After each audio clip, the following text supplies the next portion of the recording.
La Casa de Windsor, la dinastía que emergió de las cenizas de la Primera Guerra Mundial, oculta bajo su corona imperial una red de maniobras políticas, traiciones familiares y decisiones que marcaron el destino de millones.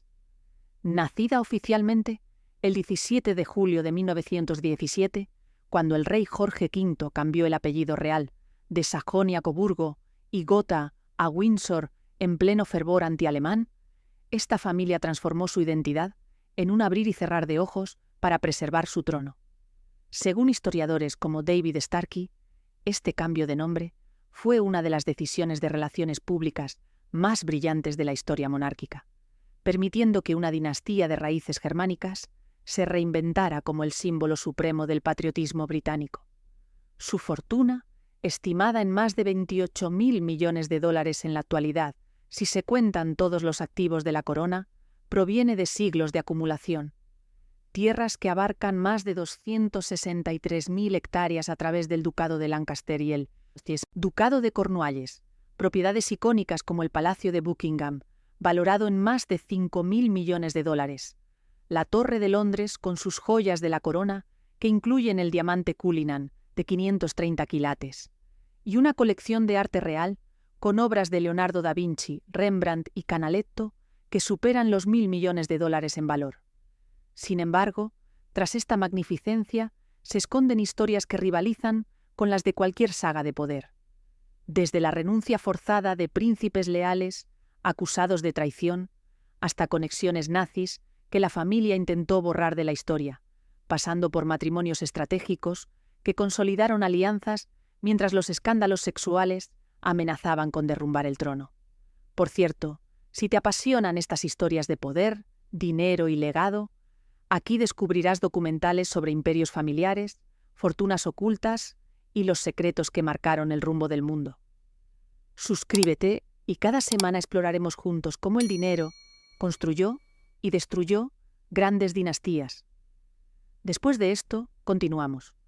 La creación de la Casa de Windsor en 1917 no fue un simple cambio administrativo.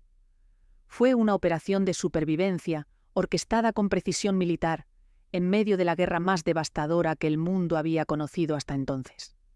Jorge V, quien había ascendido al trono en 1910 tras la muerte de su padre Eduardo II, se encontró en una posición imposible.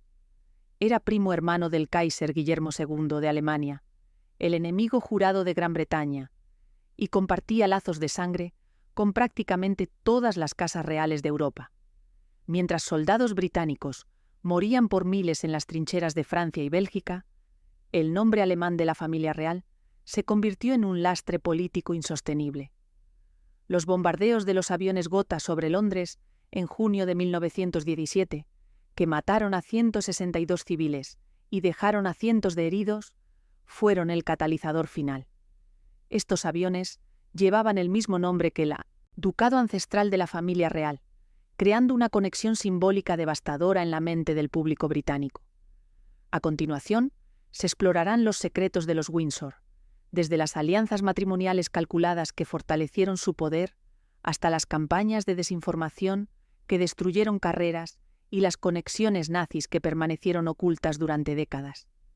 Desde el nacimiento de la dinastía hasta los escándalos que casi la destruyen, se desvelará cómo los misterios de esta familia continúan cautivando al mundo entero.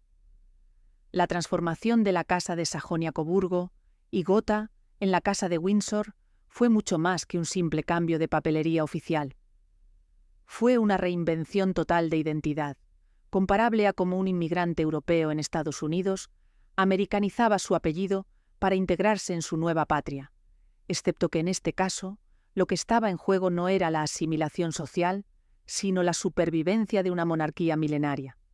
La decisión, tomada por Jorge V en julio de 1917, requirió meses de deliberaciones secretas en el más alto nivel del gobierno británico, con el primer ministro David Lloyd George y sus asesores trabajando en conjunto con el secretario privado del rey, Lord Stamfordham, para identificar un nombre que resonara con el orgullo nacional británico sin sonar artificialmente construido.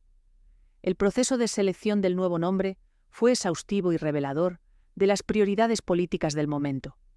Inicialmente, se consideraron opciones como Plantagenet, que evocaba a la dinastía medieval inglesa que había gobernado desde 1154 hasta 1485, abarcando figuras legendarias como Ricardo Corazón de León y Eduardo I. También se barajó Tudor, el nombre de la dinastía que había dado a Inglaterra a Enrique VIII y a Isabel I durante el florecimiento del Renacimiento inglés en los siglos XV y XVI. Sin embargo, ambos nombres fueron descartados por razones pragmáticas.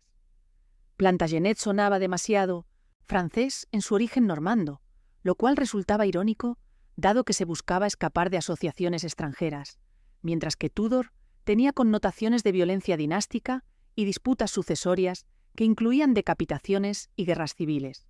Finalmente, Lord Stamfordham sugirió Windsor, inspirándose en el castillo de Windsor, una fortaleza real que se alzaba majestuosa en Berkshire, desde que Guillermo el Conquistador la estableciera en el año 1070, apenas 4 años después de la invasión normanda de Inglaterra. El castillo había sido residencia real durante casi 900 años, convirtiéndose en el castillo habitado más antiguo del mundo y en un símbolo incontestable de la continuidad y permanencia de la monarquía británica.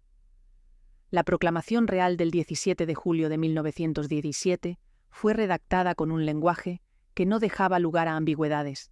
El documento oficial declaraba: «Nosotros, por nuestra voluntad y autoridad real, por la presente, declaramos y anunciamos que en adelante nuestra casa y familia serán designadas y conocidas como la Casa y Familia de Windsor, y que todos los descendientes en línea masculina de nuestra abuela, la reina Victoria, que sean súbditos de estos reinos, distintos de las mujeres que puedan casarse o hayan casado, llevarán el nombre de Windsor». Esta proclamación no solo cambiaba el apellido, sino que establecía una nueva identidad jurídica y simbólica para la monarquía. El momento elegido para el anuncio fue estratégico, coincidiendo con el punto más oscuro de la guerra para Gran Bretaña, cuando la moral pública necesitaba ser reforzada y cualquier conexión con el enemigo alemán debía ser cortada de raíz. Las ramificaciones del cambio de nombre se extendieron a través de toda la extensa red de parientes reales. El primo hermano del rey, el príncipe Luis de Battenberg, quien había sido forzado a renunciar como primer lord del mar en 1914 debido a su apellido alemán, a pesar de décadas de servicio leal a la Marina Real Británica, recibió el título de marqués de Milford Haven y adoptó el apellido anglicizado Mountbatten, que era una traducción literal de Battenberg, donde Batten significa montaña en alemán. Sus hijos, incluido el joven Louis Mountbatten, quien décadas más tarde se convertiría en el último virrey de la India y mentor del príncipe Carlos, también adoptaron el nuevo apellido. De manera similar, el príncipe Adolfo de Teck, hermano de la reina María consorte de Jorge V, renunció a su título alemán de duque de Teck para convertirse en marqués de Cambridge, un título con profundas raíces inglesas. Incluso, los títulos menores fueron revisados meticulosamente. El duque de Cumberland, un título ostentado por la rama alemana de la familia Hanover, que mantenía conexiones con la realeza británica desde la era georgiana, fue despojado de sus honores británicos mediante una ley del Parlamento en 1917 que revocaba títulos enemigos, eliminando cualquier pretensión alemana sobre la nobleza británica. Este cambio de nombre fue acompañado por una campaña de propaganda interna y externa diseñada para reforzar la nueva identidad Windsor. La maquinaria gubernamental se puso en marcha para producir comunicados de prensa, artículos de periódicos favorables y discursos públicos que celebraban la decisión como un acto patriótico supremo. Periódicos como The Times publicaron editoriales elogiando al rey por su sensibilidad a los sentimientos nacionales y su compromiso inquebrantable con el pueblo británico. El Daily Mail, conocido por su tono populista y nacionalista, proclamó que el rey ha cortado el último vínculo con Alemania, alimentando el fervor público. Carteles de propaganda fueron distribuidos por todo el país, mostrando al rey Jorge V con uniforme militar británico, rodeado de símbolos patrióticos como la Union Jack y el león británico, sin ninguna referencia visual o textual a sus orígenes germánicos. Incluso en las escuelas, los maestros fueron instruidos para enfatizar la britanidad de la familia real, omitiendo o minimizando las menciones de sus ancestros alemanes en las lecciones de historia. Sin embargo, no todos dentro del círculo real aceptaron el cambio con entusiasmo. Algunos miembros de la familia extendida, particularmente aquellos que mantenían fuertes lazos emocionales y culturales con Alemania, sintieron que el cambio era una traición a su herencia.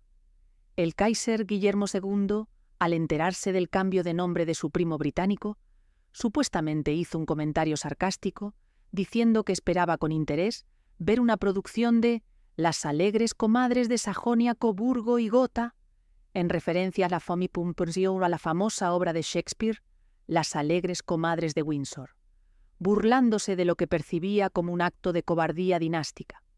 Dentro de Gran Bretaña, algunos aristócratas conservadores de vieja escuela consideraban que el cambio era una concesión excesiva a la histeria pública y una capitulación ante las presiones populistas, argumentando que la monarquía debería estar por encima de tales consideraciones políticas temporales. No obstante, estas voces disidentes fueron rápidamente silenciadas o marginadas por la abrumadora marea de apoyo público que el cambio generó. La efectividad del cambio de nombre, como estrategia de relaciones públicas, fue inmediata y duradera. Las encuestas de opinión pública de la época, aunque primitivas según los estándares modernos, mostraron un aumento significativo en la aprobación de la monarquía después de julio de 1917. Multitudes se congregaron fuera del Palacio de Buckingham para aclamar al rey cuando apareció en el balcón, ondeando banderas británicas y cantando Dios salve al rey, con renovado fervor. El cambio también tuvo efectos prácticos en la diplomacia y las relaciones internacionales. Los aliados de Gran Bretaña, particularmente Francia y los Estados Unidos, vieron el movimiento como una señal de la determinación británica de luchar hasta el final contra las potencias centrales lideradas por Alemania. El presidente estadounidense Woodrow Wilson, quien había llevado a Estados Unidos a la guerra en abril de 1917, comentó favorablemente sobre la decisión en correspondencia privada, señalando que ayudaba a unificar el esfuerzo de guerra anglo-estadounidense bajo una identidad común contra el militarismo alemán. Más allá de las consideraciones inmediatas de guerra, el cambio de nombre tuvo profundas implicaciones para la identidad británica a largo plazo. Al adoptar Windsor, la familia real se asoció inextricablemente con uno de los símbolos más potentes de la continuidad histórica inglesa.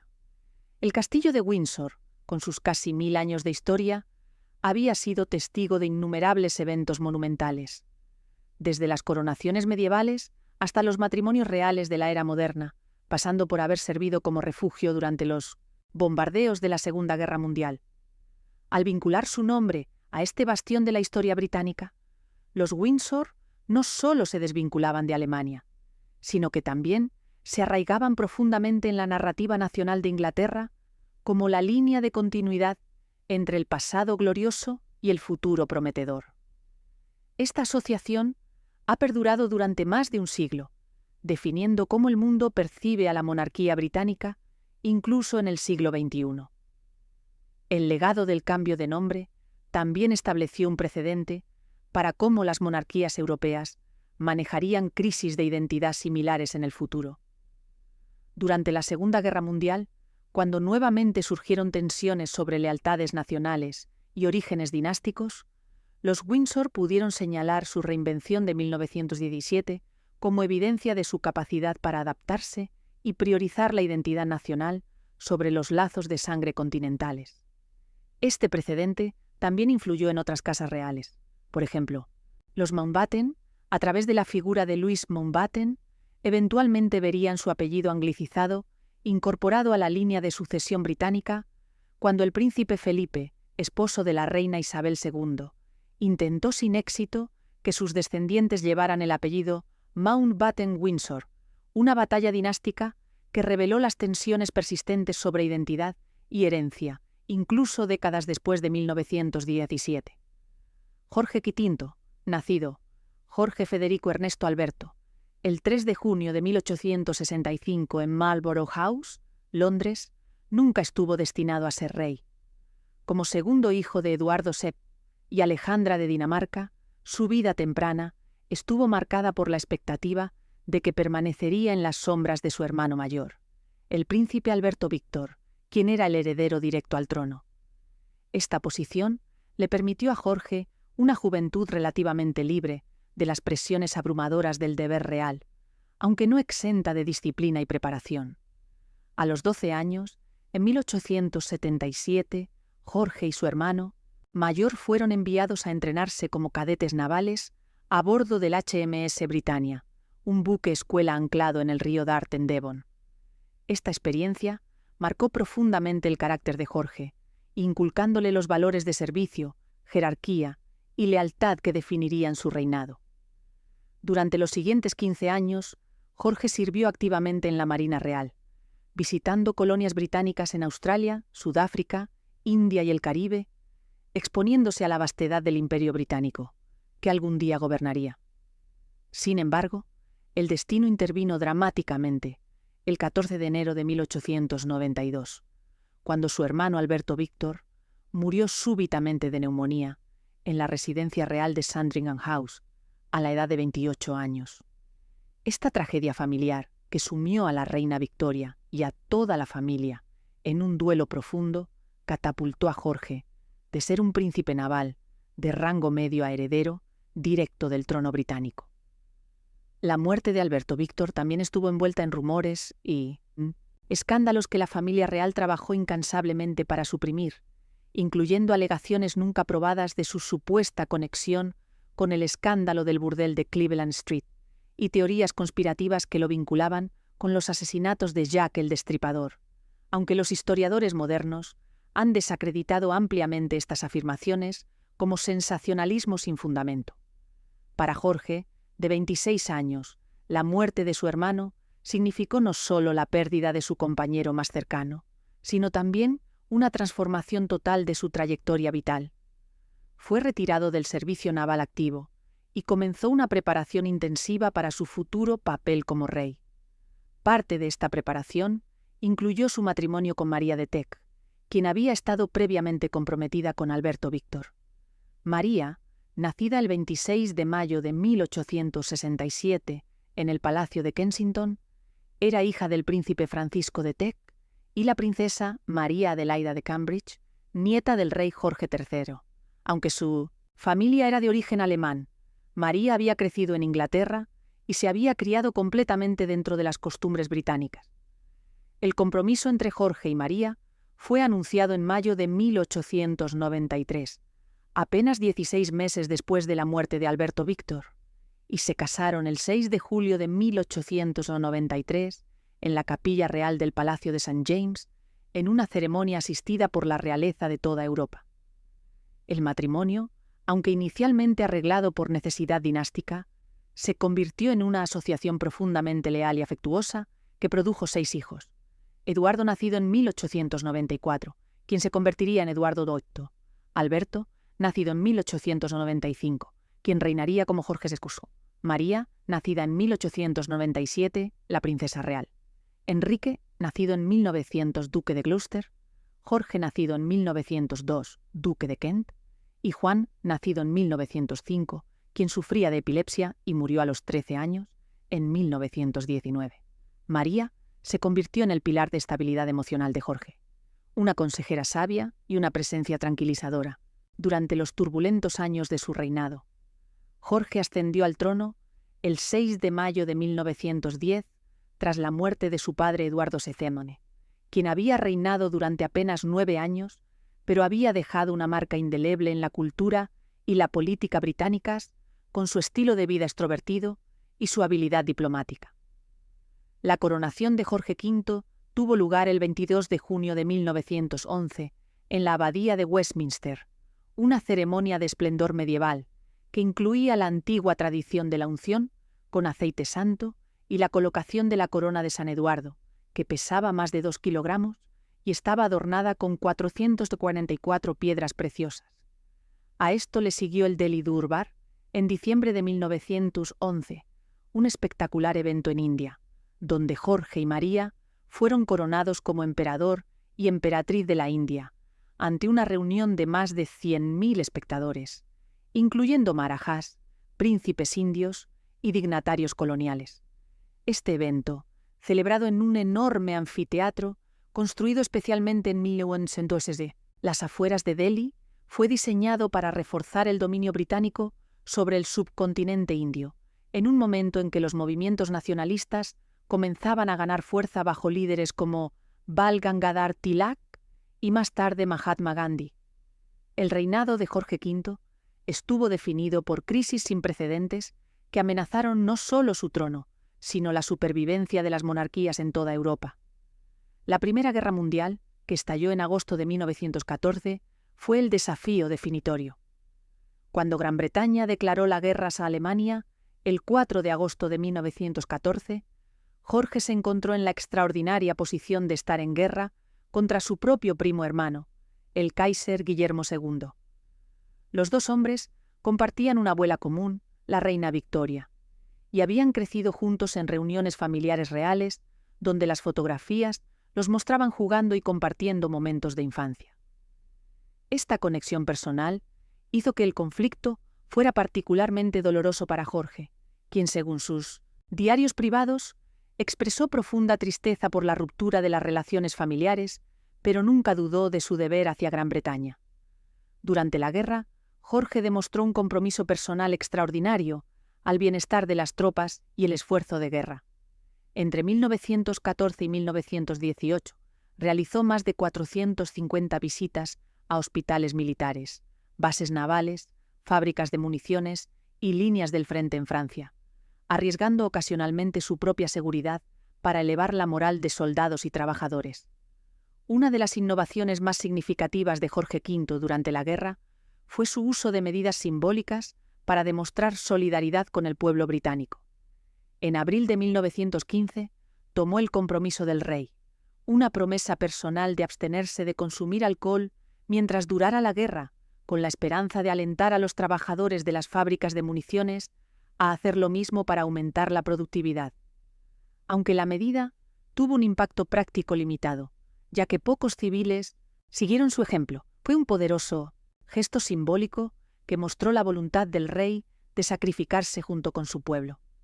En 1917, implementó el racionamiento de alimentos en el Palacio de Buckingham y otras residencias reales, restringiendo las comidas de la familia real a las mismas porciones que los ciudadanos comunes, bajo el esquema de racionamiento gubernamental. Los menús del palacio fueron reducidos drásticamente, eliminando platos elaborados y limitando el consumo de carne, azúcar y pan. Estas medidas fueron ampliamente publicitadas por la prensa, reforzando la imagen de Jorge como un rey del pueblo que compartía las privaciones de tiempos de guerra. El manejo de Jorge V de la crisis de identidad de 1917 fue su logro más importante en términos de preservación monárquica. Como se discutió anteriormente, el cambio del nombre de la Casa Real de Sajonia-Coburgo y Gotha a Windsor fue una decisión tomada bajo inmensa presión pública y política. Los historiadores señalan que Jorge personalmente se resistió a la idea inicialmente, sintiéndose profundamente conectado con el nombre de su abuelo el príncipe Alberto y su herencia familiar. Sin embargo, su sentido del deber y su pragmatismo político prevalecieron. Según las memorias de Lord Stamfordham, el secretario privado del rey, Jorge finalmente aceptó el cambio después de una reunión crucial con David Lloyd George en junio de 1917, donde el primer ministro le presentó evidencia de la erosión del apoyo público a la monarquía y advirtió sobre el riesgo de disturbios republicanos si no se tomaban medidas decisivas.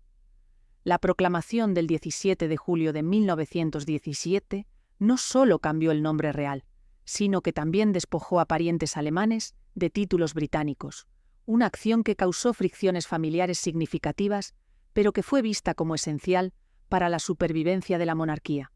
Otra decisión controvertida de Jorge V durante este periodo fue su negativa a ofrecer asilo a su primo, el zar Nicolás II de Rusia después de la Revolución Rusa de 1917.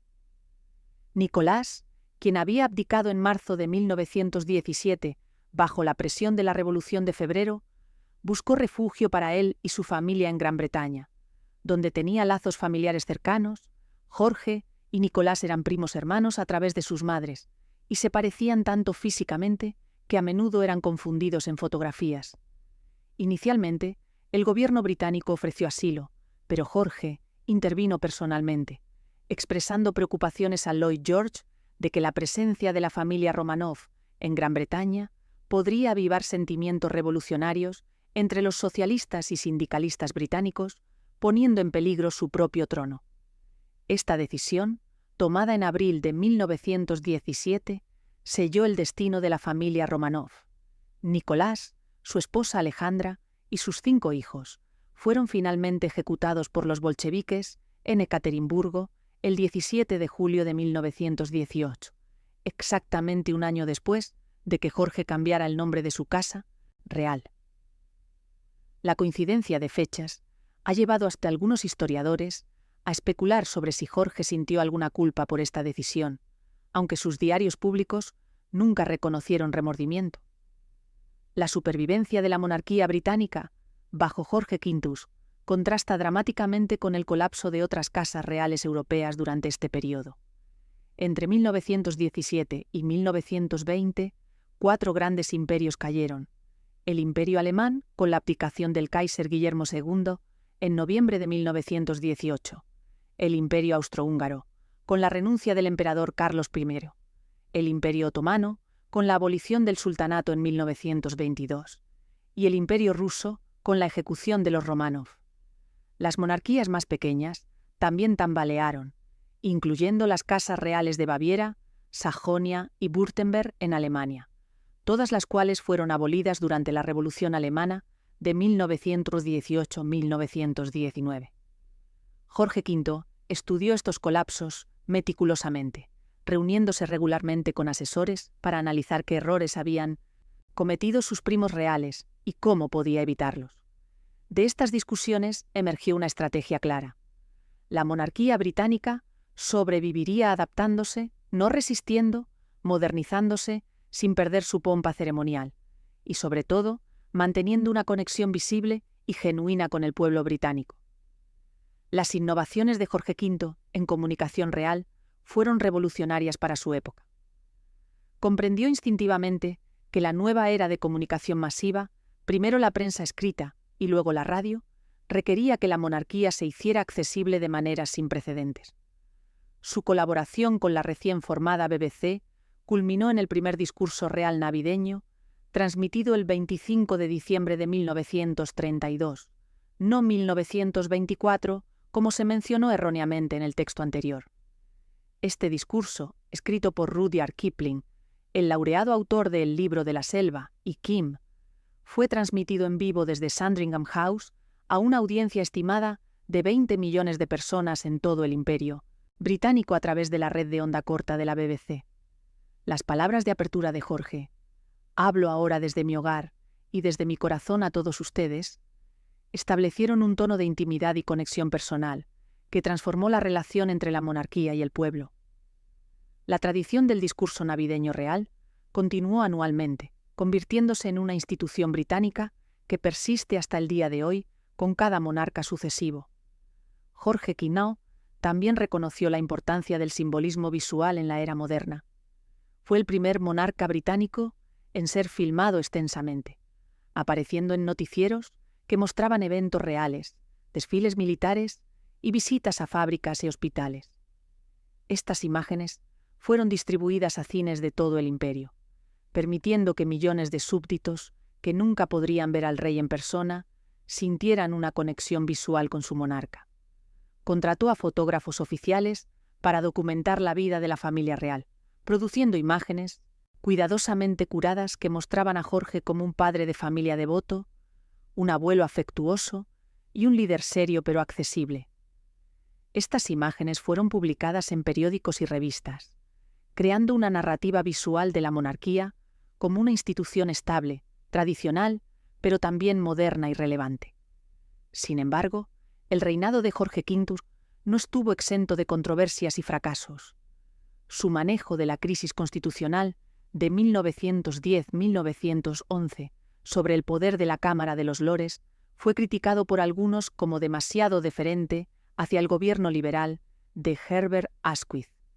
Durante la huelga general de 1926, la huelga laboral más grande en la historia británica, que involucró a más de 1,7 millones de trabajadores, Jorge simpatizaba con las quejas de los mineros, pero no intervino públicamente, una decisión que algunos historiadores argumentan que perdió una oportunidad de mediar en el conflicto. Su relación con su hijo mayor, el príncipe de Gales que se convertiría en Eduardo Boquino, fue notoriamente tensa. Jorge despreciaba el estilo de vida frívolo de Eduardo, sus aventuras románticas con mujeres casadas y su aparente desinterés por los deberes reales. En una famosa entrada de diario de 1927, Jorge escribió proféticamente: «Después de que me haya ido, el muchacho se arruinará a sí mismo en 12 meses». Una predicción que resultó inquietantemente precisa cuando Eduardo abdicó en 1936 para casarse con Wallis Simpson. La salud de Jorge V declinó significativamente en sus últimos años. En 1928 sufrió una severa infección pulmonar que casi le cuesta la vida, requiriendo semanas de convalecencia en la estación balnearia de Bognor Regis, un pueblo costero al sur de Inglaterra. Su recuperación fue celebrada con alivio nacional, pero nunca recuperó completamente su vigor. En 1935 celebró su jubileo de plata, marcando 25 años en el trono, con elaboradas celebraciones en todo el imperio, que incluyeron desfiles, bailes y servicios religiosos de acción de gracias. Estas festividades demostraron la profunda conexión que había forjado con su pueblo. Multitudes abarrotaron las calles de Londres para aclamarlo, y recibió más de 60.000 tarjetas y telegramas de felicitación de ciudadanos comunes. Jorge quedó genuinamente sorprendido y conmovido por este desbordamiento de afecto, comentando a su esposa María: «No tenía idea de que me quisieran tanto». Falleció el 20 de enero de 1936 en Sandringham House, rodeado de su familia. Su médico, Lord Dawson de Pen, administró una dosis letal de morfina y cocaína para acelerar su muerte en las últimas horas de su vida, asegurando que su fallecimiento fuera anunciado en la respetable edición matutina de The Times, en lugar de en los sensacionalistas periódicos vespertinos, un detalle que no se conoció públicamente hasta décadas después, cuando se publicaron las notas privadas de Dawson. Jorge Quitinte fue enterrado en la capilla de San Jorge en el castillo de Windsor, el 28 de enero de 1936, con funerales de Estado que atrajeron a delegaciones de todo el mundo, incluidos 9 reyes europeos y representantes de los dominios británicos. Su legado como el rey que salvó la monarquía británica permanece indiscutible. María de Teck, nacida: Victoria, María Augusta, Luisa, Olga Paulina, Claudina, Agnes, el 26 de mayo de 1867, en el Palacio de Kensington, fue una de las figuras más influyentes, pero menos comprendidas de la Casa de Windsor. Aunque técnicamente nació en Gran Bretaña y criada como una princesa británica, su linaje llevaba el peso de una herencia alemana que más tarde se convertiría en una responsabilidad política. Su padre, el príncipe Francisco de Teck, era miembro de la nobleza alemana de Württemberg, mientras que su madre, la princesa María Adelaida de Cambridge, era nieta del rey Jorge III de Gran Bretaña. Esta mezcla de sangre real británica y alemana hizo de María una candidata ideal para matrimonios dinásticos, pero también la colocó en el centro de las tensiones sobre identidad nacional que definirían el reinado de su esposo. La infancia de María estuvo marcada por dificultades financieras inusuales para alguien de linaje real.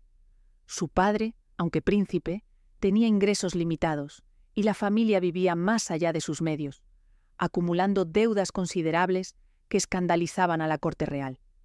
Para escapar de los acreedores, la familia pasó varios años en el exilio en Florencia, Italia, durante la década de 1880, donde María recibió una educación cosmopolita que incluía fluidez en alemán, francés e italiano, además de inglés. Esta experiencia de relativa pobreza, al menos según los estándares reales, inculcó en María un sentido de frugalidad y pragmatismo que contrastaría marcadamente con el gasto extravagante de algunas otras figuras reales de su generación. También desarrolló una pasión por el arte, la historia y la colección de antigüedades, intereses que perseguiría meticulosamente a lo largo de su vida, construyendo una de las colecciones privadas de arte real más importantes de Europa. El compromiso original de María fue con el príncipe Alberto Víctor, el hermano mayor de Jorge V y heredero directo al trono británico. El compromiso fue anunciado con gran fanfarria en diciembre de 1891, apenas 6 semanas antes de que Alberto Víctor muriera súbitamente de neumonía durante una epidemia de gripe que azotó Gran Bretaña en el invierno de 1891-1892.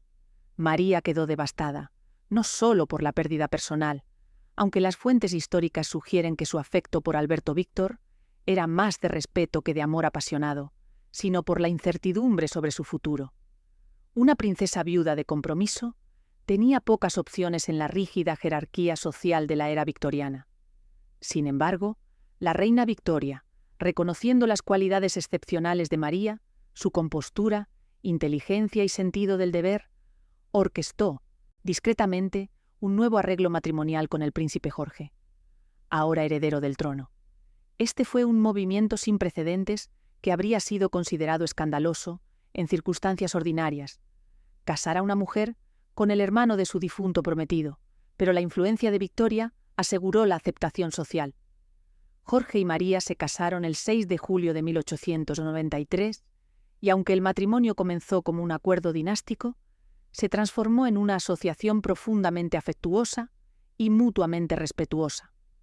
María se convirtió en la confidente más cercana de Jorge, su asesora en asuntos de Estado y la fuerza estabilizadora durante las crisis que definieron su reinado. A diferencia de su suegra Alejandra, quien era conocida por su belleza y encanto social, pero tenía poco interés en la política, María era intensamente intelectual y políticamente astuta. Leía vorazmente sobre historia constitucional, seguía los debates parlamentarios y discutía regularmente asuntos de gobierno con Jorge, ofreciendo perspectivas que él valoraba profundamente.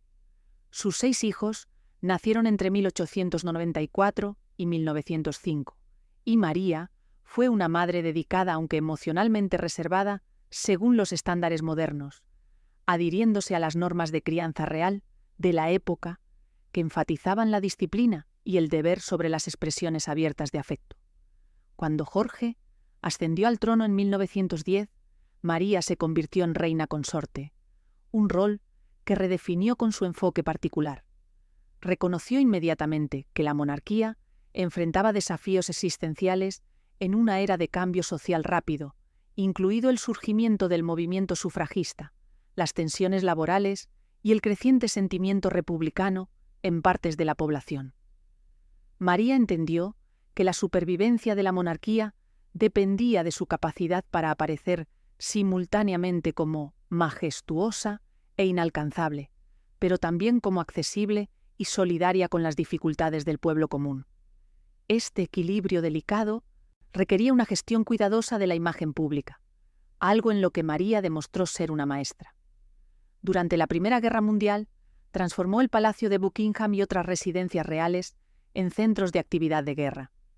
Visitó hospitales militares casi a diario, pasando horas conversando con soldados heridos, escribiendo cartas para aquellos demasiado lesionados para hacerlo ellos mismos, y organizando programas de rehabilitación para veteranos discapacitados. El compromiso de María con el esfuerzo de guerra fue más allá de simples apariciones simbólicas.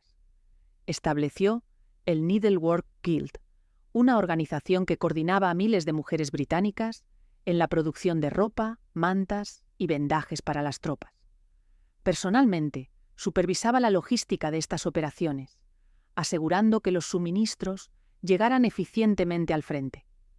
También fue instrumental en la creación de hospicios de convalecencia en las propiedades reales, donde soldados heridos podían recuperarse en entornos más agradables que los hospitales militares superpoblados. Su compromiso visible con estos esfuerzos humanitarios ganó a la monarquía un capital de buena voluntad masivo durante un periodo en que los sentimientos republicanos podían fácilmente haber ganado tracción. Periódicos y revistas publicaron regularmente fotografías de María, visitando hospitales, fábricas de municiones y programas de ayuda, creando una narrativa visual de una monarquía totalmente comprometida con la victoria nacional. El papel de María en el cambio de nombre real de 1917 fue crucial, aunque a menudo subestimado. Como alguien de herencia alemana parcial ella misma, comprendía profundamente las implicaciones políticas de mantener el nombre Sajonia-Coburgo y Gotha. Según las memorias de su dama de compañía, la condesa de Early, María fue en realidad una de las primeras voces dentro del círculo íntimo real en abogar por un cambio de nombre, reconociendo antes que Jorge la insostenibilidad de su posición. Cuando Jorge inicialmente se resistió, citando su respeto por la memoria de su abuelo el príncipe Alberto, María argumentó apasionadamente que la supervivencia de la institución monárquica debía tener prioridad sobre los sentimientos personales. Su voluntad de renunciar públicamente a su propio apellido de nacimiento, Teck, y adoptar el anglicizado Cambridge para su familia extendida, demostró su compromiso con esta transformación. Esta disposición a sacrificar la identidad personal por el bien institucional estableció un precedente que influiría en las decisiones de la familia real durante décadas.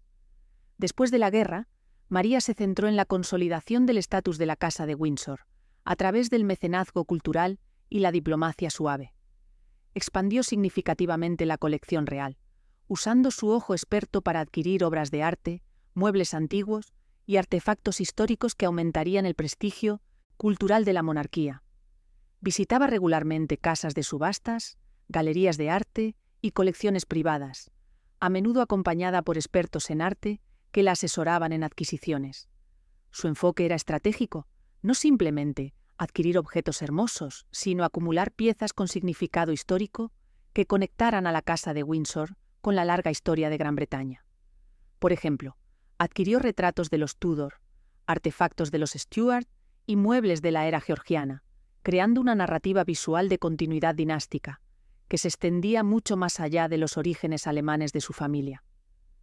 Estas colecciones fueron exhibidas estratégicamente en palacios reales, abiertos ocasionalmente al público, durante eventos especiales, reforzando la idea de la monarquía como custodios del patrimonio nacional.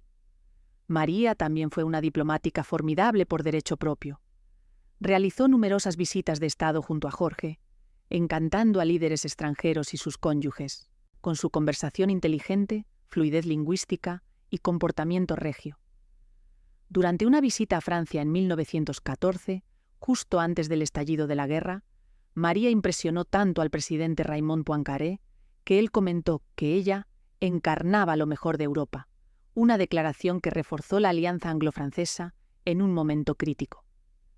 En la década de 1920, mientras Jorge luchaba con problemas de salud, María asumió cada vez más responsabilidades diplomáticas, recibiendo a embajadores, asistiendo a eventos estatales y manteniendo correspondencia con otras casas reales europeas. Su red de contactos reales, cultivada a lo largo de décadas, demostró ser invaluable para navegar las complejas relaciones internacionales del período de entreguerras. Sin embargo, el mayor desafío de María como matriarca real llegó en 1936 con la crisis de abdicación de su hijo mayor, Eduardo Bestiaux. Cuando Eduardo anunció su intención de abdicar para casarse con Wallis Simpson, una divorciada estadounidense que María consideraba completamente inadecuada para ser reina, quedó devastada. Había invertido décadas criando a Eduardo como el futuro rey, educándolo en sus deberes y preparándolo para el trono. Su decisión de poner el amor romántico por encima del deber dinástico fue, para María, una traición imperdonable a todo lo que ella representaba. Las cartas entre María y Eduardo durante este periodo, algunas de las cuales se han hecho públicas desde entonces, revelan el profundo desacuerdo. María escribió con dureza sin precedentes, acusando a Eduardo de egoísmo y de poner en peligro la institución que Jorge V había trabajado tan duro para preservar. Después de la abdicación, María rompió esencialmente las relaciones con Eduardo, negándose a ver a Wallis Simpson y manteniendo solo un contacto mínimo y frío con su hijo mayor durante el resto de su vida. La relación de María con su segundo hijo, quien se convirtió en Jorge VI después de la abdicación de Eduardo, fue completamente diferente. Lo apoyó inquebrantablemente durante su inesperado ascenso al trono, un papel para el que no había sido preparado, y que asumió con considerable ansiedad debido a su tartamudez debilitante. María trabajó estrechamente con él y su esposa Isabel, más tarde conocida como la Reina Madre, para navegar los primeros años difíciles de su reinado. Durante la Segunda Guerra Mundial, a pesar de tener más de 70 años, María se negó a evacuar a un lugar seguro, permaneciendo en Gran Bretaña y continuando sus actividades caritativas incluso durante el Blitz, cuando Londres fue bombardeado implacablemente por la Luftwaffe alemana. Organizó esfuerzos de ayuda para personas sin hogar bombardeadas, visitó refugios antiaéreos para elevar la moral y apareció en noticieros inspeccionando daños causados por bombas, proyectando una imagen de determinación inquebrantable que reforzó la moral nacional. María vivió para ver la coronación de su nieta, Isabel II, el 2 de junio de 1953, aunque su salud estaba fallando rápidamente para entonces. Falleció solo, 10 semanas antes de la coronación, el 24 de marzo de 1953, en Marlborough House, a la edad de 85 años. Sus últimas palabras supuestamente fueron instrucciones de que su muerte no debía posponer la coronación, demostrando hasta el final su prioridad de la institución sobre las consideraciones personales.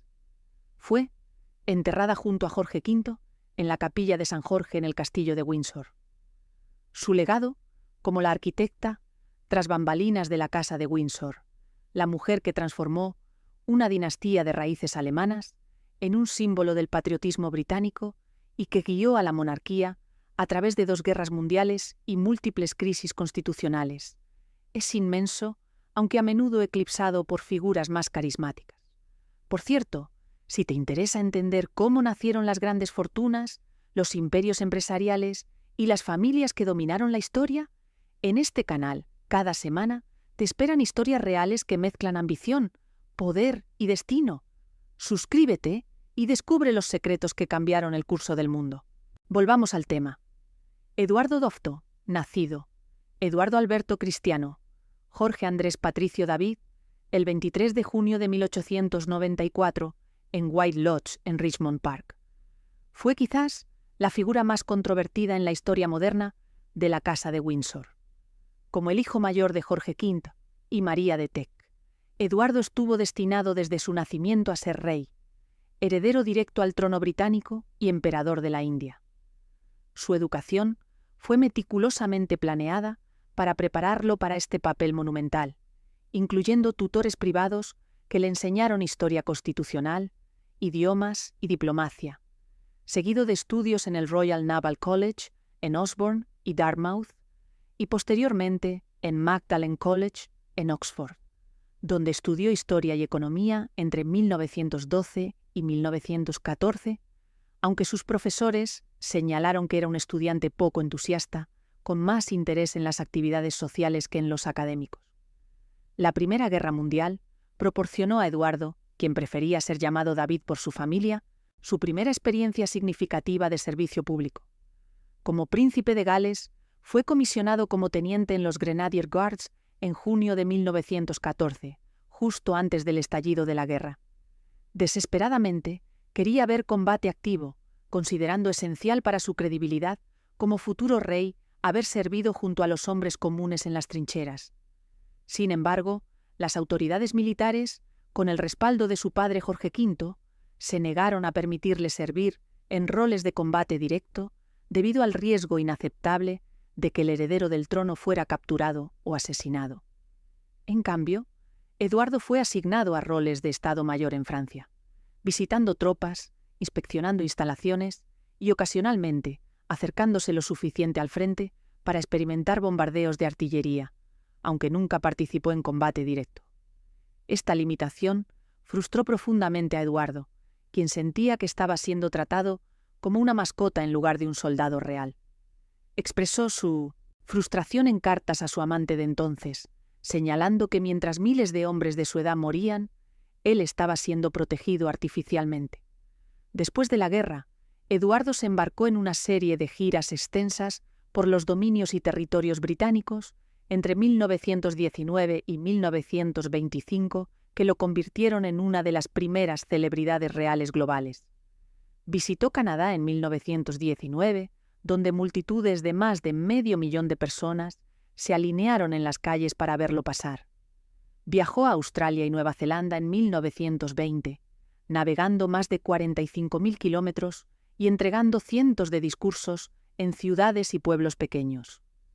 En 1921-1922 realizó una gira por la India, el subcontinente que era la joya de la corona del Imperio Británico, donde jugó polo con maharajas, cazó tigres en reservas reales y se reunió con líderes nacionalistas, incluido brevemente Mahatma Gandhi, aunque esta reunión fue minimizada por las autoridades coloniales preocupadas por legitimar el movimiento independentista. Estas giras fueron meticulosamente documentadas por fotógrafos y periodistas, y las imágenes de Eduardo, apuesto, carismático y aparentemente genuinamente interesado en conocer a personas comunes, fueron distribuidas globalmente, haciéndolo posiblemente la persona más reconocible en el mundo en la década de 1920. Sin embargo, debajo de esta fachada pública glamorosa, Eduardo vivía una vida privada cada vez más problemática. Tenía numerosos romances con mujeres casadas, una práctica que, aunque común entre la aristocracia británica, era políticamente peligrosa para un heredero al trono. Sus amantes incluían a Freda Dudley Ward, esposa de un miembro del Parlamento Liberal, con quien Eduardo mantuvo una relación de más de 16 años, desde 1918 hasta 1934, y Thelma Furness, la vizcondesa Furness, de origen estadounidense, con quien tuvo una aventura entre 1929 y 1934. Eduardo también desarrolló una reputación de irresponsabilidad financiera, gastando extravagantemente en ropa de diseñador, joyas, automóviles de lujo y propiedades. Compró Fort Belvedere, una mansión del siglo XVIII en Surrey, que renovó con enormes gastos, añadiendo piscinas, campos de tenis y jardines elaborados. Su estilo de vida contrastaba marcadamente con la austeridad de su padre, Jorge V, quien cada vez más expresaba preocupación en conversaciones privadas sobre la aptitud de Eduardo para ser rey. El momento decisivo en la vida de Eduardo llegó en enero de 1931, cuando conoció a Wallis Simpson en una fiesta en Melton Mowbray. Wallis, nacida Bessie Wallis Warfield, el 19 de junio de 1896, en Blue Ridge Summit, Pensilvania, era una estadounidense de clase media, con un pasado complicado. Había estado casada 2 veces antes, primero con Earl Winfield Spencer Jr., un aviador naval con quien se casó en 1916 y se divorció en 1927, y luego con Ernest Aldrich Simpson, un empresario británico-estadounidense con quien se casó en 1928, y todavía estaba casada cuando conoció a Eduardo. Wallis era sofisticada, ingeniosa y directa de una manera que fascinó a Eduardo, quien estaba acostumbrado a la deferencia servil de los cortesanos. Su relación se intensificó rápidamente, y para 1934 Eduardo estaba profundamente enamorado, a pesar de las obvias complicaciones que su estado civil presentaba. Cuando Jorge V murió el 20 de enero de 1936, Eduardo ascendió al trono como Eduardo II. Su reinado comenzó en medio de considerable esperanza pública. Era un monarca moderno, de solo 41 años, bien viajado, políticamente consciente y aparentemente sintonizado con los desafíos de la Gran Depresión, que todavía afectaba a millones de británicos. Sin embargo, desde el principio, Eduardo estaba distraído por su relación con Wallis.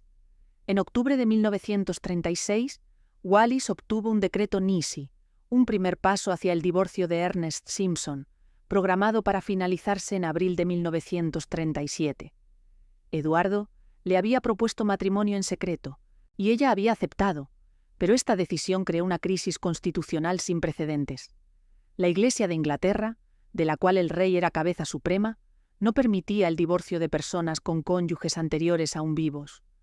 Wallis tenía 2 exesposos vivientes. Además, como estadounidense y divorciada, era vista como completamente inadecuada para ser reina por la aristocracia británica, el gobierno y, crucialmente, por la madre de Eduardo, la reina María. El primer ministro Stanley Baldwin se reunió con Eduardo repetidamente entre octubre y diciembre de 1936, presentando 3 opciones: renunciar a Wallis, abdicar o casarse con ella en un matrimonio morganático, donde ella sería su esposa, pero no reina, una práctica común en algunas monarquías europeas, pero sin precedentes en Gran Bretaña. Eduardo rechazó las 2 primeras opciones e insistió en la tercera, pero Baldwin informó que tal arreglo era constitucionalmente inaceptable y que los gobiernos de los dominios, Canadá, Australia, Nueva Zelanda y Sudáfrica, cuyo consentimiento era requerido bajo el Estatuto de Westminster de 1931, lo habían rechazado unánimemente. Mientras tanto, la crisis permaneció sorprendentemente oculta del público británico debido a un acuerdo voluntario de la prensa británica de no reportarla, aunque los periódicos estadounidenses y europeos cubrían extensamente la historia. La crisis llegó a su clímax en diciembre de 1936. El 3 de diciembre, la prensa británica finalmente rompió su silencio, y los periódicos fueron inundados con la noticia del romance del rey y la inminente crisis constitucional. La opinión pública estaba profundamente dividida. Algunos simpatizaban con Eduardo, viendo su romance como genuino y considerando que las reglas contra el divorcio eran anticuadas. Otros, particularmente entre las generaciones mayores y la clase trabajadora religiosa, estaban horrorizados ante la perspectiva de una divorciada estadounidense como reina. El 10 de diciembre de 1936, después de negociaciones finales fallidas, Eduardo tomó la decisión definitiva de abdicar. Su instrumento de abdicación fue firmado en Fort Belvedere el 10 de diciembre y ratificado por el Parlamento el 11 de diciembre con la Declaración de Abdicación de Su Majestad de 1936. Esa noche, Eduardo realizó un famoso discurso de radio transmitido por la BBC a la nación y al imperio, en el cual explicó su decisión con las palabras que se volvieron icónicas. He encontrado imposible llevar la pesada carga de responsabilidad y cumplir mis deberes como rey, como desearía hacerlo sin la ayuda y el apoyo de la mujer que amo.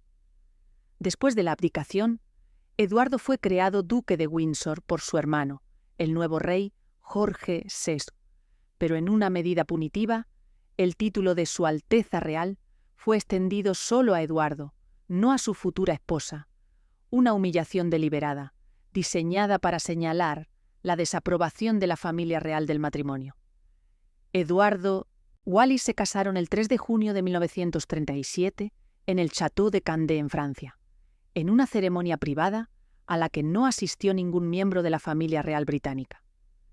La pareja se estableció en Francia, donde vivieron en gran parte en el exilio autoimpuesto durante las siguientes 3 décadas. Eduardo nunca regresó a Gran Bretaña de forma permanente, visitando solo ocasionalmente para eventos familiares, y la herida emocional de su abdicación y el subsecuente ostracismo por parte de su familia nunca sanó completamente. El legado de Eduardo II es profundamente complicado y controvertido. Su abdicación, aunque dramática, en realidad fortaleció la monarquía británica al demostrar que la institución era más grande que cualquier individuo, incluso el rey. Su hermano, Jorge VI, a pesar de su tartamudez y falta de preparación, resultó ser un monarca excepcional, cuyo liderazgo durante la Segunda Guerra Mundial consolidó el apoyo público a la corona. Sin embargo, los simpatías nazis de Eduardo, evidentes en su visita a Alemania en octubre de 1937, donde se reunió con Adolf Hitler y realizó saludos nazis durante tours de fábricas, han manchado permanentemente su reputación. Documentos desclasificados después de la guerra revelaron que los nazis consideraron reinstalar a Eduardo como un rey títere si hubieran conquistado con éxito Gran Bretaña, aunque no hay evidencia de que Eduardo conociera o aprobara estos planes.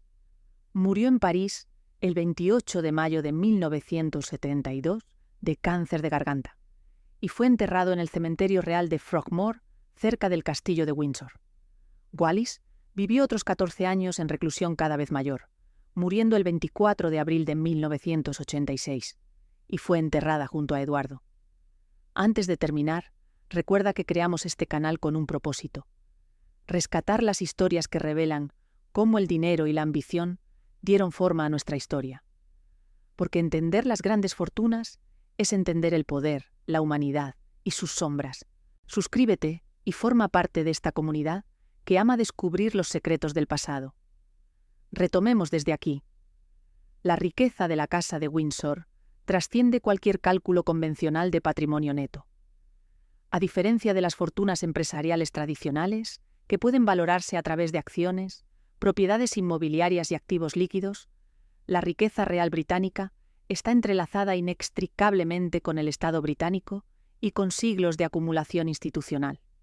Los activos de la corona incluyen propiedades que no pueden ser vendidas, colecciones de arte que se mantienen en fideicomiso para la nación y tierras cuyas ganancias fluyen al tesoro público. Sin embargo, la familia real también posee riqueza personal sustancial, y la distinción entre lo que pertenece al Estado y lo que pertenece a los Windsor como individuos privados es a menudo deliberadamente confusa. El estate de la corona, establecido en 1760, cuando el rey Jorge III acordó entregar los ingresos de las tierras de la corona al tesoro público a cambio de una lista civil que financiaría las operaciones de la monarquía, es una de las carteras inmobiliarias más valiosas del mundo. Abarca aproximadamente 263.000 hectáreas de tierras agrícolas y forestales en todo el Reino Unido, prácticamente toda la costa marina británica, que se extiende por más de 11.000 millas, propiedades urbanas principales en ubicaciones premium.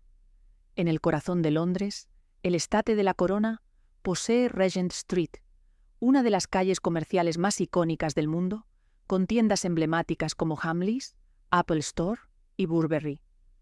También posee St. James's Market, amplias secciones de Victoria, Paddington y grandes extensiones en Windsor Great Park. El valor total del estate de la corona se estimó en aproximadamente 15.6 mil millones de libras esterlinas, equivalente a más de 19.000 millones de dólares en 2021.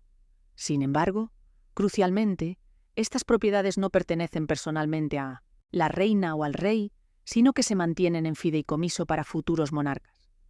Los ingresos generados, que fueron de aproximadamente 475 millones de libras en 2020, van al Tesoro, que a su vez financia la subvención soberana que soporta las actividades oficiales de la monarquía, actualmente fijada en el 25% de las ganancias del estate de la corona. Separado del estate de la corona está el Ducado de Lancaster, que es propiedad personal del monarca y proporciona ingresos privados libres de impuestos. El Ducado de Lancaster se originó en 1399, cuando Enrique IV ascendió al trono y convirtió sus tierras del ducado en una finca de la corona para financiar al monarca. Hoy abarca aproximadamente 18.400 hectáreas de tierras agrícolas, propiedades comerciales en Londres y otros activos valorados en aproximadamente 652 millones de libras esterlinas en 2021. Los ingresos anuales del ducado, que fueron de aproximadamente 23 millones de libras en 2020, van directamente a la cuenta bancaria privada del monarca y se utilizan para gastos personales, contribuciones caritativas y apoyo a miembros de la familia real que no reciben financiamiento público. El Ducado de Cornualles opera de manera similar, pero pertenece al heredero al trono, actualmente el príncipe de Gales. Establecido en 1337 por Eduardo III para proporcionar ingresos independientes a su hijo mayor, el Ducado de Cornualles es una de las propiedades privadas más grandes de Gran Bretaña, abarcando aproximadamente 53.000 hectáreas principalmente en el suroeste de Inglaterra, pero también incluyendo propiedades en Londres como Kennington en el sur de Londres. El ducado fue valorado en aproximadamente 1.200 millones de libras en 2021 y generó ingresos de aproximadamente 21 millones de libras para el entonces príncipe Carlos. Al igual que el Ducado de Lancaster, estos ingresos están exentos de impuestos, aunque Carlos ha pagado voluntariamente impuestos sobre ellos desde la década de 1990, después de la presión pública Tras el incendio del castillo de Windsor en 1992 y el subsecuente debate sobre quién debería pagar la restauración. Las propiedades reales icónicas constituyen otra dimensión de la riqueza de la corona. El Palacio de Buckingham, la residencia oficial del monarca en Londres, es probablemente el palacio más famoso del mundo. Con 765 habitaciones, incluyendo 52 dormitorios reales e invitados, 188 dormitorios del personal, 92 oficinas y 78 baños, el palacio abarca 77.000 metros cuadrados de espacio interior. Los terrenos cubren 16 hectáreas e incluyen un helipuerto, un lago y canchas de tenis. Las estimaciones del valor del Palacio de Buckingham varían enormemente, con algunas llegando hasta 5.000 millones de dólares, aunque es esencialmente invaluable, ya que nunca podría ser vendido en el mercado abierto. El palacio fue originalmente construido en 1703 como Buckingham House para el duque de Buckingham. Fue adquirido por el rey Jorge III en Montmartre en 1761 y transformado en una residencia real por los arquitectos John Nash y Edward Blore durante los reinados de Jorge IV y la reina Victoria. El castillo de Windsor, a aproximadamente 32 kilómetros al oeste de Londres, es la residencia de fin de semana oficial del monarca y el castillo habitado más antiguo y grande del mundo. Fundado por Guillermo el Conquistador en el siglo XI como parte de su anillo de fortificaciones defensivas alrededor de Londres, el castillo ha sido continuamente ocupado durante más de 900 años. Abarca aproximadamente 5 hectáreas y contiene los apartamentos estatales con sus incomparables colecciones de arte, la capilla de San Jorge, donde están enterrados 10 monarcas, incluidos Jorge V, Jorge VI y recientemente la reina Isabel II, y los apartamentos privados donde la familia real reside. El castillo fue extensamente dañado por un incendio devastador en noviembre de 1992 que destruyó más de 100 habitaciones y requirió una restauración de 5 años con un costo de 37 millones de libras, financiada en parte por la apertura del Palacio de Buckingham a visitantes pagantes por primera vez. El Palacio de Holyrood House en Edimburgo sirve como la residencia oficial del monarca en Escocia y es utilizado para la Semana Real Escocesa cada año, cuando el rey o la reina realiza deberes oficiales en Escocia. Sandringham House en Norfolk y el Castillo de Balmoral en Aberdeenshire son residencias privadas propiedad personal de la familia real, no mantenidas en fideicomiso para la nación. Sandringham fue comprada por el futuro rey Eduardo VII en 1862, cuando era príncipe de Gales, y ha sido transmitida privadamente a través de generaciones, valorada en aproximadamente 65 millones de libras. Balmoral fue comprada por el príncipe Alberto en 1852 como un retiro de vacaciones para la reina Victoria, y permanece como una propiedad privada valorada en aproximadamente 100 millones de libras, abarcando aproximadamente 20.000 hectáreas de tierras de las Highlands escocesas. La colección real es quizás el activo más culturalmente valioso e históricamente significativo de la monarquía. Acumulada durante más de 500 años, incluye aproximadamente 7.000 pinturas, 40.000 acuarelas y dibujos, 150.000 grabados antiguos maestros, fotografías históricas, tapices, muebles, cerámica, relojes, platería, esculturas, joyas, libros y manuscritos. Entre las obras maestras se encuentran pinturas de Leonardo da Vinci, incluidos estudios anatómicos y el retrato conocido como La Belle Ferronnière, obras de Miguel Ángel, Rafael, Caravaggio, Rembrandt, incluida El constructor de barcos y su esposa, Vermeer, Canaletto con sus vistas icónicas de Venecia, Van Dyck, que fue pintor de la corte de Carlos I y produjo numerosos retratos reales, y Rubens. La colección de Leonardo da Vinci es la más grande del mundo fuera de Italia.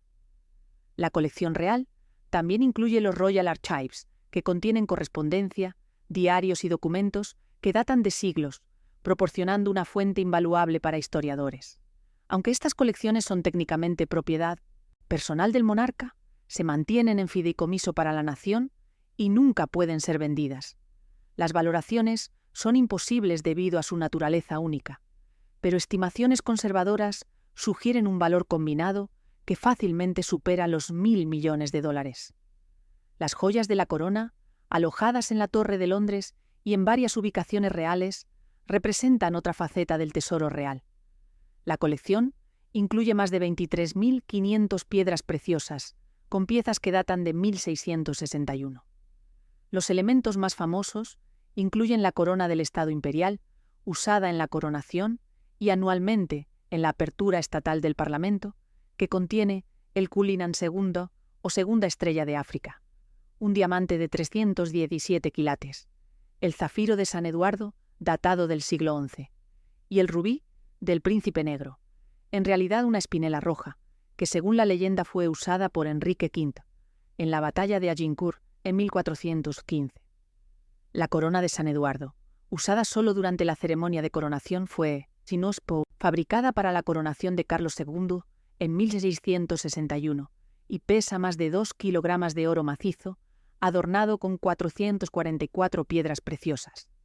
El cetro soberano contiene el Cullinan Pearl, o Gran Estrella de África, el diamante tallado más grande del mundo con 530 quilates, cortado del diamante en bruto, Cullinan original de 3.106 quilates, descubierto en Sudáfrica en 1905 y presentado al rey Eduardo VII. Otras piezas significativas incluyen el Koh-i-Noor, un diamante de 105 quilates, con una historia sangrienta que abarca siglos en la India y Persia, ahora montado en la corona de la reina madre, fabricada para la coronación de 1937. El valor asegurado de las joyas de la corona se estima conservadoramente en más de 3.000 millones de libras esterlinas. Los activos financieros personales de la familia real son más opacos. La reina Isabel II era personalmente extremadamente rica, con estimaciones de su patrimonio neto personal variando ampliamente de 350 millones de libras a más de 500 millones de libras esterlinas. Esta riqueza provenía de herencias, inversiones personales, gestionadas por asesores financieros de la City de Londres, una colección privada de sellos valorada en decenas de millones, joyas personales distintas de las joyas de la corona del Estado y una cartera de inversiones que incluía acciones, bonos y activos extraterritoriales cuya existencia fue revelada en los Paradise Papers de 2017, mostrando que aproximadamente 10 millones de libras de la riqueza privada de la reina habían sido invertidas en fondos extraterritoriales en las Islas Caimán y Bermuda. Estas revelaciones causaron controversia pública, aunque no se sugirió nada ilegal. El apoyo financiero público a la monarquía ha evolucionado significativamente. Históricamente, el monarca recibía una lista civil, un pago anual del Parlamento para financiar los deberes oficiales. En 2012, esto fue reemplazado por la subvención soberana, fijada en el 15% de las ganancias del Estate de Minnesota. La corona, incrementada temporalmente al 25%, desde 2017 hasta 2027, para financiar las renovaciones del Palacio de Buckingham, que costarán aproximadamente 369 millones de libras.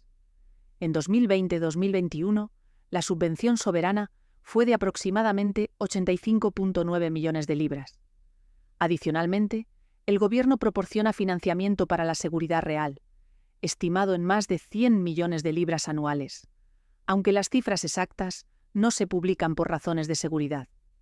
Los críticos argumentan que este es un gasto injustificado en una era de austeridad, mientras que los defensores señalan el turismo generado por la monarquía, estimado en varios cientos de millones de libras anuales, aunque estos cálculos son disputados.